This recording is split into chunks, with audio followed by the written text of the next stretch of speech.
ನಮಸ್ಕಾರ ನಮ್ಮೆಲ್ಲ ಆತ್ಮೀಯ ಕನ್ನಡದ ಬಂಧುಗಳೇ, ಇವತ್ತು ಬೆಳವತ್ತ ಗ್ರಾಮದ ರಾಜ ಗಣೇಶ್ ಅವರು ನಮ್ಮ ಮೈಸೂರು ಉದಯವಂತ ಕನ್ನಡಿಗರ ಬಳಗದಿಂದ ಮಾಡುವಂತಹ ಜನಪರ ಕಾರ್ಯಕ್ರಮಗಳನ್ನು ಸಾಮಾಜಿಕ ಜಾಲತಾಣದಲ್ಲಿ ಮತ್ತು ಮಾಧ್ಯಮಗಳಲ್ಲಿ ವೀಕ್ಷಣೆ ಮಾಡಿ ನಾವು ಸಹ ನಿಮ್ಮ ಜೊತೆ ಬರ್ತೇವೆ, ನಮ್ಮ ನಂಜುಂಡವರು ಸೇರ್ಕೊಂಡಿದ್ದಾರೆ, ಅವರ ಜೊತೆ ನಾವು ನಿಮ್ಮ ಜೊತೆ ಕೈ ಜೋಡಿಸ್ತೇವೆ ಅಂತ ಉದಾರ ಮನಸ್ಸಿನಿಂದ ಬಂದಿದ್ದಾರೆ. ನಾವು ಕಳೆದ 15-20 ವರ್ಷಗಳಿಂದ ಈ ನಾಡಿನ ಜನಗಳಿಗೆ ಹೇಳ್ತಾ ಇದ್ದೇವೆ, ಹೇಳಿ ಎದ್ದೇಳಿ ಗುರಿ ಮುಟ್ಟುವ ತನಕ ನಿಲ್ಲದಿರಿ, ಸ್ವಾರ್ಥಕ್ಕೆ ಬದುಕಬೇಡಿ, ಸ್ವಾಭಿಮಾನದಿಂದ ಬದುಕಿ, ನಿಮ್ಮ ಮಕ್ಕಳಿಗೆ ನೀವೇ ನೆಲೆಯನ್ನ ಕಟ್ಕೋಬೇಕು.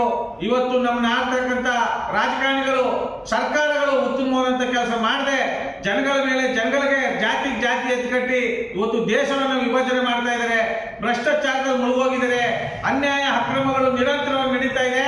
ಇದನ್ನ ನಾವು ನೋಡ್ಕೊಂಡು ಇದ್ರೆ ನಮ್ಮಂತ ಮೂರ್ಖ ದಡ್ಡ ಶಿಖಮಣಿಗಳು ಬೇರೆ ಇಲ್ಲ. ನಾವು ಸಹ ನಿಮ್ ಜೊತೆ ಕೈ ಜೋಡಿಸ್ತೇವೆ ಅಂತ ರಾಜ ಗಣೇಶ್ ಅವರು ಬೆಳವತ್ತ ಗ್ರಾಮದಿಂದ ಬಂದು ನಮಗೆ ಬೆಂಬಲವನ್ನು ವ್ಯಕ್ತಪಡಿಸಿದ್ದಾರೆ. ನಾಡದೇವತೆ ಜಗನ್ಮಾತೆ ಚಾಮುಂಡೇಶ್ವರಿ ಐಶು ಆರೋಗ್ಯ ಭಾಗ್ಯವನ್ನು ಕೊಳ್ಳಿ ಅಂತ ಆ ಭಗವಂತನಲ್ಲಿ ಪ್ರಾರ್ಥನೆ ಮಾಡ್ತಾ ಕನ್ನಡಾಂಬೆ ಶೈಲಿ ಹಾಕೋದ್ರ ಮೂಲಕ ಹೃದಯಪೂರ್ವಕ ಸ್ವಾಗತಿಸ್ತಾ ಇದ್ದೇವೆ. ಜೈ ಕರ್ನಾಟಕ, ಜೈ ಕರ್ನಾಟಕ.